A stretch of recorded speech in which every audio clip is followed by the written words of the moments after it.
একদিনের জন্য আমি হয়ে গেলাম কৃষক।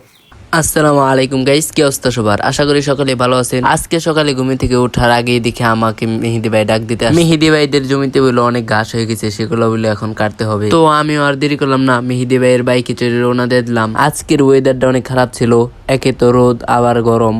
তো তারপর আমরা এসে বললাম মেহেদি ভাইদের জমিতে। নিচে যে ঘাসগুলা দেখতেছেন এগুলো আজকে কাটতে হবে। আমি ঘাস কাটা শুরু করে দিলাম। অনেকদিন পর ঘাস কাটতে ভালোই লাগতেছিল, কিন্তু অনেক রোদ লাগতেছিল আমার, তার জন্য আমি একটু জিরিয়ে নিলাম। তো ফাইনালি আমাদের ঘাস কাটা শেষ হয়ে গেল। দেখেন কত সুন্দর হয়ে গিয়েছে। এখানে যে ঘাসগুলো কাটা হয়েছে সেগুলো নিয়ে যাবে লাভে, ওদের গরু খাবে, তার জন্য। এই রোদের মধ্যে ঘাস কাটতে কাটতে আমার অবস্থা দেখেন। বেগুন গাছ থেকে মেহেদি ভাই কিছু বেগুন ছিঁড়ে নিয়ে আসলো। পেঁপে গাছ থেকে আমি 3টা পেঁপে পেরে নিয়ে আসলাম। তারপর আমি ব্যাগের ভিতরে বেগুন আর পেঁপে গুলা ভরে ফেললাম। মেহেদি ভাই আর লাবিব মিলে যে ঘাসগুলা কাটছে ওইগুলা লাবিবদের বাসায় দিতে গেছে। ঘাস দিয়ে আসার সময় মেহেদি ভাই আমাদের জন্য একটা মজু নিয়ে আসলো।